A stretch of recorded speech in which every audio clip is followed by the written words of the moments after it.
वालेकुम and welcome to my channel Candid Dexter. तो आज का हमारा टॉपिक ये है कि हम अपनी बिजी लाइफ में, जो कि स्टूडेंट लाइफ या जो भी बिजी लाइफ है, उसमें कौन से ऐसे इजी स्टेप्स को फॉलो करके अल्लाह ताला के बहुत करीब हो सकते हैं। मैं खुद भी एक मेडिकल स्टूडेंट हूँ और आज की हमारी बिजी लाइफ में इस्लामिक रूल्स फॉलो करना और अल्लाह ताला के करीब होना बहुत मुश्किल हो गया है। मतलब दिल में तो बहुत हसरत होती है कि इंसान अल्लाह ताला के याद में लगा रहे, लेकिन ऐसा मौका नहीं मिल पाता। तो कुछ ऐसी चीज़ें हैं जिन्हें हम फॉलो कर लें, अगर लाइफ का हिस्सा बना लें तो बहुत ही ज़्यादा इजी हो जाएगा हमारे लिए कि हम अपनी स्टडीज़ को भी साथ साथ रखें और बहुत ही अच्छे मुसलमान भी बन सकें।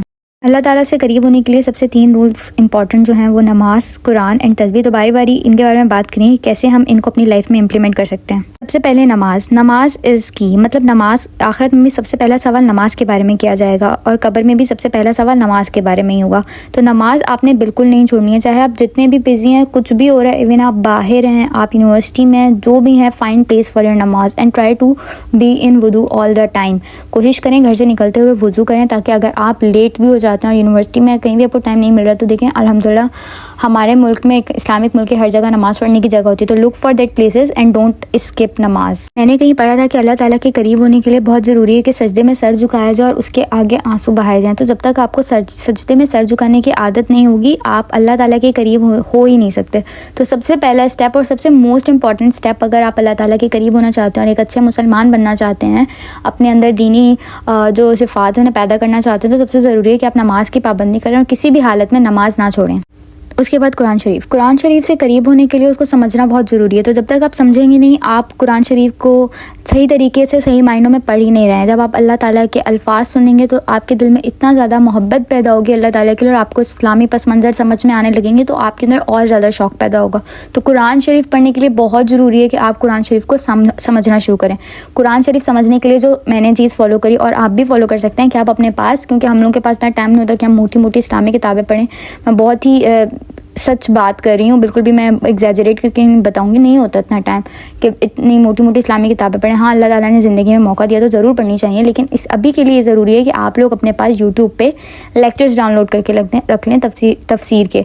बहुत सारे अच्छे अच्छे मौलवी हैं, मौलाना तारिक जमील, डॉक्टर इसरार, बहुत सारे अच्छे अच्छे चैनल्स हैं जहाँ पर आपको बेहतरीन तफसीर मिल जाएंगे। आप वो तफसीर के वीडियो लेक्चर्स सुन लें, देख लें, आप अच्छे तरीके से समझ लें पूरी सूरत का पस मंज़र, उसका शान नज़ूल, हर चीज़ जब आपको पता हो, उसके बाद आप कुरान शरीफ खोलें और आप कुरान शरीफ लें और ट्रांसलेशन वाला, और आप साथ साथ रीड करें। यकीन माने, मैं इतनी ज़्यादा कोई ज़हीन नहीं हूँ, लेकिन उसके बावजूद मुझे पूरा कुरान शरीफ समझ में आ जाता है जब मैं तफसीर सुनकर पढ़ती हूँ। तो और इसके लिए आप ये भी कर सकते हैं कि आप अपने पास एक कुरान मजीद करके एक ऐप है, मैं आपको दिखाती हूँ, वो डाउनलोड कर लें। उसमें इतनी प्यारी translation and each and everything आपको मिल जाएगी।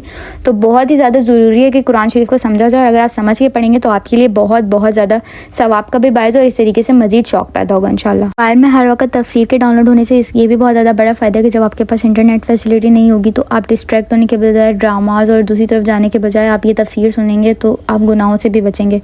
ये ऐप बहुत ईजी टू यूज़ है और बहुत बहुत ज़्यादा फ्रूटफुल है। शरीफ में भी कुरान शरीफ को समझने की बार बार दावत दी गई है। बहुत सारी आयात में फरमाया गया और ये कुरान हमने अरबी ज़बान में उतारा ताकि तुम इसे समझ सको, लेकिन क्योंकि हमारी ज़बान अब अरबी नहीं है तो हमें इसे उर्दू में समझना है। लेकिन समझना बहुत ज़रूरी है, क्योंकि कुरान मजीद का नाजिल होने का असल मकसद सिर्फ इसे रीड करना नहीं है, बल्कि इसके अंदर मौजूद अहकामात को गौर से समझना और उनको जहन में बिठाकर उन पर अमल करना है। तो अब तस्बीह की बात करते हैं। तस्बीह यानी अल्लाह ताला का जिक्र करना। जिक्र की भी इकसाम होती है। अगर आप हर वक्त अल्लाह ताला को दिल से याद करें, जिसका बहुत अजर है, उसे कहते हैं जिक्र बिल कल्ब। तो दिल से याद करना बहुत ज़रूरी है। तो तस्बीह करने के लिए सबसे ज़रूरी है कि आप एक टेली काउंटर ख़रीद लें, जो मैंने किया, बहुत ही सस्ता साथ है कि माने 100 रुपये की इन्वेस्टमेंट है, लेकिन आपको बहुत ज़्यादा सवाब मिलेगा। जब आपके हाथ में हर वक्त एक चीज़ है जिसे आप क्लिक कर रहे हैं, जैसे हमें मोबाइल यूज़ करने का बहुत शौक होता है, तो हम जब क्लिक करते हैं तो हम कुछ ना कुछ पढ़ते रहेंगे। ला इलाहा इल्लल्लाह, अल्लाहु अकबर, सुबहान अल्लाह, कुछ भी पढ़ें सवाब ही सवाब है। तो इस तरीके से अगर आप हर वक्त अपने हाथ में एक टेली काउंटर रखें, क्यूट सा छोटू सा, अपने फेवरेट कलर का ले लें ताकि आपको हाथ में भी लेने में हर वक्त प्यारा लगे और हर वक्त आप इससे अल्लाह ताला से कनेक्टेड रहेंगे।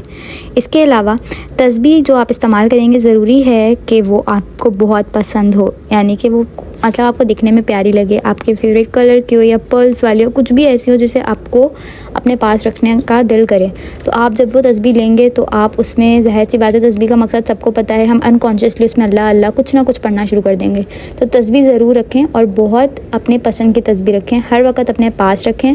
स्पेशली जब नमाज़ पढ़ें तो साइड में कुरान शरीफ और तस्बीह ज़रूर रखें। इस तरीके से क्या होगा कि आप नमाज़ पढ़ के अनकॉन्शियसली, सोचे समझे बगैर टाइम ज़ाया हो रहा है या टाइम कहीं और इन्वेस्ट करना है, आप फ़ौरन से तस्बीह हाथ में ले लेंगे और आप जस्ट पढ़ना शुरू कर देंगे उसे। तो ये बहुत ही अच्छा और ईजी वे होता है कि हम अल्लाह ताला से कनेक्टेड रहें। हर वक्त टेली काउंटर पास होगा, आपने बस में ट्रैवल करना है, यूनिवर्सिटी में, क्लास में, every time you should have tally counter with you. जब भी बोर हो रहे हैं, without skipping a moment, just put out your tally counter और स्टार्ट प्रेइंग, ठीक है। मोबाइल पे टिक टिक टिक टिक से बेहतर है हम टेली काउंटर पे टिक टिक टिक टिक करके अल्लाह ताला को याद करें। इस तरीके से हमारा दिल भी हर वक्त नूर से भरा रहेगा, अल्लाह ताला से भी कनेक्टेड रहेंगे। और नेक लोगों की जो निशानी बताई गई हैं उसमें सबसे बड़ी निशानी ये है कि उनके दिल में हर वक्त अल्लाह की मोहब्बत, अल्लाह का ज़िक्र और अल्लाह का खौफ होता है। तो इस तरीके से जब आप अपनी लाइफ में तस्बीह को इम्प्लीमेंट करेंगे, यकीन जाने आपको किसी और चीज़ की ज़रूरत नहीं पड़ेगी। तो अभी जिस बारे में हमने बात करी वो 3 तो बेसिक स्टेप्स हैं जिनको फॉलो करना ही करना है, लेकिन कुछ ऐसी चीज़ें हैं जिनको फॉलो करके हम अपने अंदर मज़ीद बेहतरी पैदा कर सकते हैं और हमारा माइंड स्पिरिचुअली हम अल्लाह ताला से और रसूल पाक सल्लल्लाहु अलैहि वसल्लम से इतनी कनेक्टेड हो जाएंगे कि हमारा माइंड कुछ और गलत कामों की तरफ जाएगा ही नहीं। तो जो मोस्ट इंपॉर्टेंट चीज़ है वो ये है कि हमारे जो छोटे छोटे गुनाह होते हैं हम उन्हें अवॉइड करना शुरू करें। छोटे छोटे गुनाह में सबसे पहले और सबसे कॉमन है गाने सुनना। Please delete all the apps जिससे आप गानों को एक्सेस कर सकते हैं, गानों को सुन सकते हैं। हर चीज़ में सुन्नत को याद रखें। पानी पी रहे हैं तो सुन्नत को याद रखें। किसी पे बहुत गुस्सा आ रहा है तो सुन्नत याद रखें। क्या रसूल सल्लल्लाहु अलैहि वसल्लम तो ऐसा नहीं करते, उनके साथ तो कैसे कैसे किया काफिरों ने, लेकिन वो तो ऐसा नहीं करते तो मैं उनकी उम्मती होकर ऐसा क्यों करूँ, मतलब मैं ऐसा कोई काम भी क्यों करूँ कि मेरी पर्सनैलिटी से ये रिफ्लेक्ट हो कि यार मैं तो बिल्कुल अपोजिट चल रही हूँ अपने नबी सल्लल्लाहु अलैहि वसल्लम के। तो जब आप इस तरीके से सोचना शुरू करेंगे तो ट्रस्ट में लाइफ इतनी ईजी, इतनी स्मूथ और इतनी ब्यूटीफुल लगेगी और आप स्पिरिचुअली भी, फिज़िकली भी, हर तरीके से अल्लाह ताला से कनेक्टेड हो जाएंगे। इस सबके साथ बहुत ज़रूरी है कि आप दुआ मांगें, अल्लाह ताला से मदद मांगें कि अल्लाह आपको सीधे रास्ते पे चलने की तौफीक दे, आपके नफ्स की हिफाजत कर, आपकी मदद करे इस नेकी के रास्ते में। क्योंकि अल्लाह ताला से जब आप दुआ मांगेंगे तो वो कभी आपको गिरने नहीं देगा और हमेशा आपका साथ देगा। अल्लाह का फरमान है तो मेरे हो जाओ और मैं पूरी दुनिया तुम्हारे कदमों में ला दूँगा।